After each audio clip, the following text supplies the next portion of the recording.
The Lakers get sold for the second time in less than a year.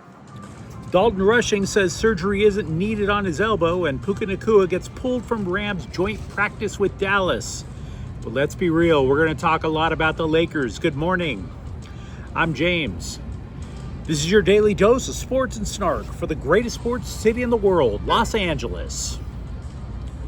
This is the Faithful Angelenos Morning Report. So it is August 12, 2026. Welcome back to the show. Welcome back to life on the road. Guess what happened while I was 25,000 feet above the planet? Hey, if you'd like being in the know about LA sports, clickety-clack the like button. Clickety-clack the subscribe button.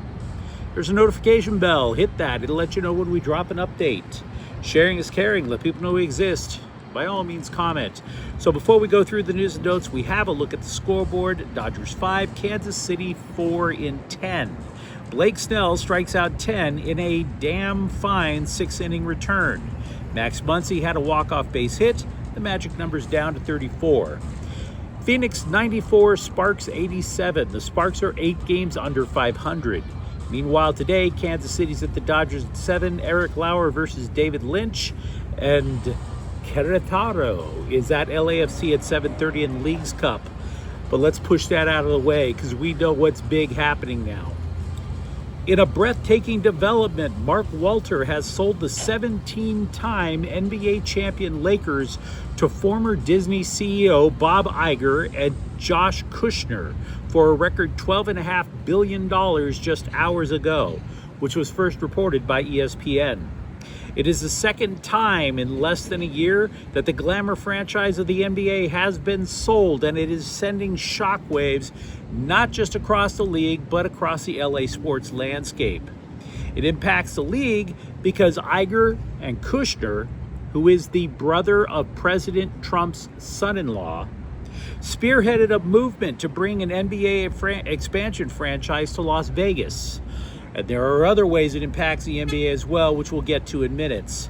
It also impacts Los Angeles profoundly because Walter had built the Dodgers into Major League Baseball's most dominant franchise and was expected to do likewise with the Lakers, who had devolved into a dysfunctional mess under the stewardship of the Buss family after the patriarch, Dr. Jerry Buss, died in 2013. It impacts both the NBA and the Dodgers because it's a suggestion that both might not be as stable as previously thought. But again, we'll get to that in a few minutes. Yahoo Sports reported Iger and Kushner first approached Walter on Sunday. So this move was rapid. What we also know, aside from that, kind of little. The NBA Board of Directors will have to approve the move. We know that other Walter properties, including the Dodgers and the Sparks of the WNBA, are not part of the deal. Multiple sources then went to the LA Times to say the Dodgers will not be sold. That's apparently not changing. We know that Lakers legend and Dodgers minority owner Magic Johnson approves of this deal, but let's be honest with ourselves. Magic Johnson's an unapologetic cheerleader. He was going to say it's a great idea no matter what. We do not know if Jeannie Buss, who was supposed to serve as team governor for 5 more years after the Walters sale, we don't know if that deal is going to be honored by Iger and Kushner. Finally, we reported about a month ago that Walter is the subject of a federal probe in a tax fraud case. Walter built his financial empire in the insurance industry. The probe centers on whether 2 of his companies failed to disclose holdings that backed up other companies that Walter controlled. It's all very incestuous, and when you're talking about billions of dollars changing hands, it gets a little difficult to break down. So unfortunately, this is where we start to speculate. I do not believe for one moment the federal probe is what sparked the sale. Ask yourself, do the feds say, oh, you sold the Lakers, let's back off now? Of course not. So I don't necessarily believe that's the cause. Moreover, when news of the federal investigation broke, multiple analysts said Walter is highly unlikely to see his empire crumble, that he's highly unlikely to go to jail. He would simply pay a fine and move on with his life. What I can tell you is Bloomberg News reports Walter wants to pay down loans. He bought the Lakers for $10 billion. He gets that back at a $2.5 billion profit. You could wipe away a lot of credit cards with that. But here's why it suggests massive instability in the NBA. Presumably the Board of Governors were supposed to, I don't know, investigate the dude's finances? Huh? Are these clowns actually capable of doing that? How stable is the NBA when the Celtics, Phoenix, Charlotte, Dallas, and now the Lakers, twice, all get sold within the last 4 years? Does that suggest stability in the NBA? And by the way, did anybody even bother to consult Equifax about Mark Walter before this sale? You hear about Mark Cuban wanting to buy the Mavericks back. Say what you want about Jeannie Buss, but the family owned the Lakers for more than 4 decades. So what gives?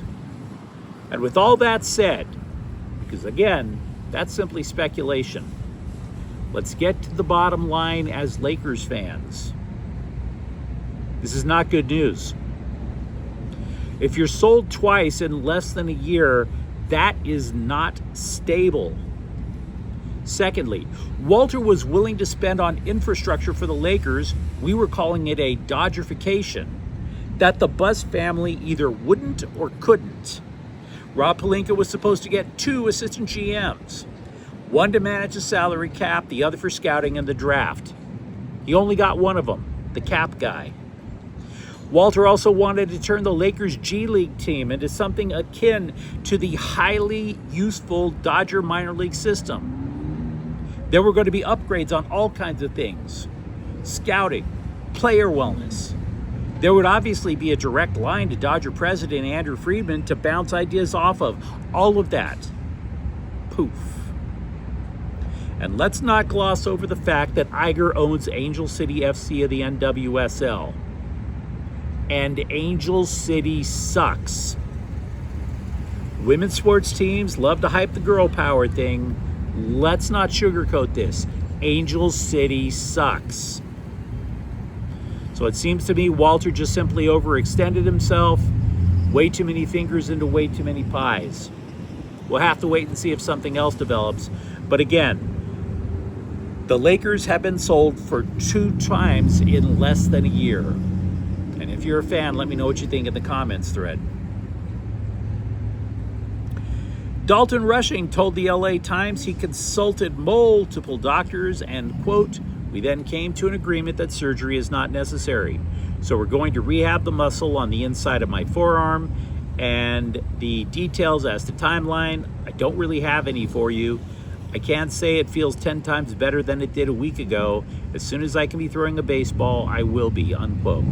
Rushing said his forearm tightened on him, but he did not feel a pop. An MRI did show a slight tear to the ulnar collateral ligament, which connects the elbow to the wrist, or the muscles, I should say, around the elbow and wrist. The reason he and the Dodgers are not talking about Tommy John surgery, which is something that happens when that ligament goes pop, is because Rushing has been getting scans for years, and they are all showing the same thing. Dave Roberts reiterated that the chances of Rushing catching again this season are very small, but he could hit, and that would be kind of helpful. The LA Daily News said Roberts wanted to set an example for the Dodgers playing with urgency, so last night Teoscar Hernandez was benched. Moreover, Freddie Freeman was bumped up to second in the lineup for the first time in 2 months. Freeman is one of 4 guys to hit second in the lineup this year. Hernandez has hit just 193 since June 30th.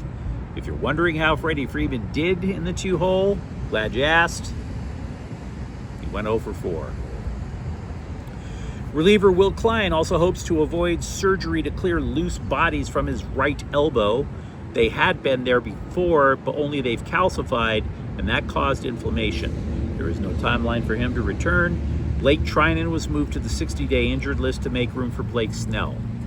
So a lot of Dodger stuff to discuss. Puka Nacua was pulled from the Rams' annual joint practice / street fight with Dallas. NFL Network later reported Nacua felt pain to his groin.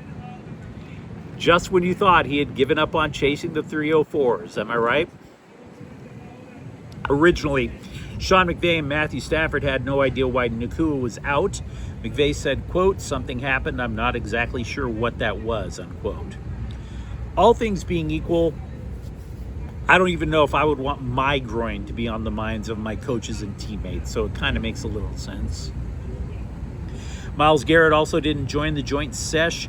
Garrett is one of several veterans the team has kept on a modified schedule to ensure that he will be ready for the season opener against Scum Francisco. Garrett also missed 4 practices last week. He has swelling in his knee.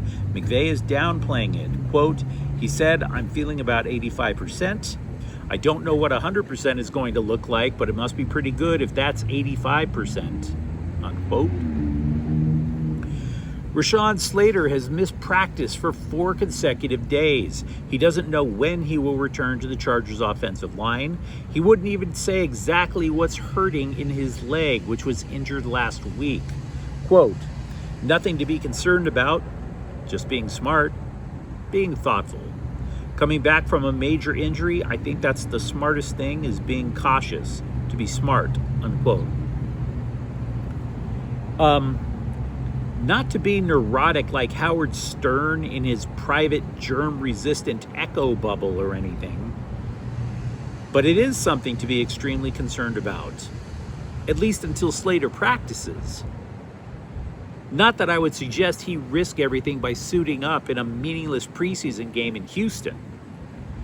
But if I'm Justin Herbert, the only reason I'm not waking up Madison Beer all night, aside from the obvious, is that without Slater, my blind side is covered by 5 unknowns who are trying to play left guard. And Slater, if he's healthy.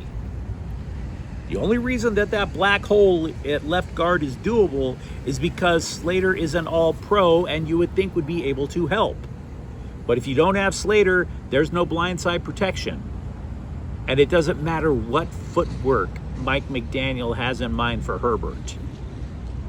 You can teach Herbert how to river dance and it's still going to be open season. CBSSports.com has tracked down UCLA basketball coach Mick Cronin, not to ask if he finally signed up for anger management therapy, but instead about incoming international star Nikola Kusturica. The team dropped 37 points on Team USA at an international tournament, and he's got all the talking heads foaming at the mouth. Best prospect for the Bruins since Lonzo Ball went second to the Lakers back in 2017. Last UCLA player to go in the lottery, and Cronin then was talking and sounded patient. Quote, "I think I've got to protect him though, because he's coming to a place where everybody wants your blood. The moment you don't have a great game, they're going to pick you apart. You've got to give the guy the chance. Leave the guy alone. Let him do his thing. He's going to have his ups and downs," unquote. Coach, I think you're doing what the kids call projecting. I don't think everybody is going to pick him apart. I think everybody wants to pick you apart. Adding this dude rescued UCLA's offseason. Cronin missed out on other multiple prospects that he chased. Without him, UCLA's probably not ranked. All eyes would probably be on USC. UCLA's fortunes are all about Kusturica, and I'm sure I'll learn how to pronounce it at some point. You don't know. Is Cronin going to chase him away like a Day-Barra, like Donovan Dent? Now, scribes like UCLA's roster more than I do. Reason being that I don't like the roster that much, as the Bruins lost their top 2 scorers. That's a lot of points to make up. I'm willing to be patient and see what this turns into. Ultimately, though, the coach said one thing that absolutely tracks. You got to let Kusturica do his thing. Also with UCLA, an analytics guy with CBS ran the numbers and produced a grid that was simultaneously encouraging and troublesome.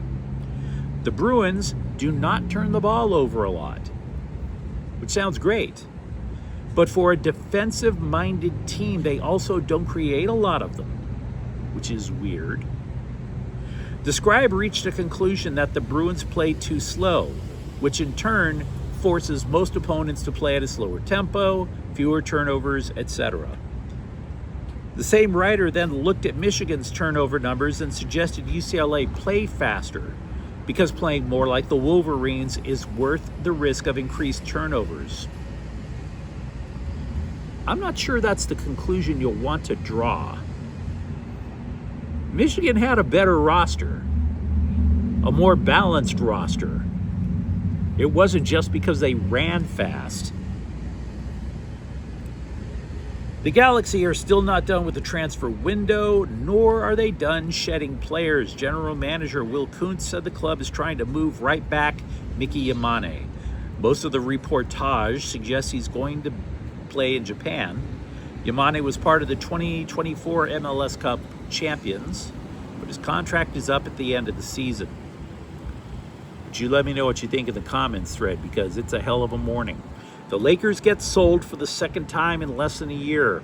And for that matter, how does that impact the Dodgers? And if you enjoyed the update, don't forget to subscribe to Faithful Angelenos. We're talking LA sports every single day here. Thank you for watching. I'm James, and we'll be back tomorrow. Faithful Angelenos is a Kian Cortel Queso production. Take care.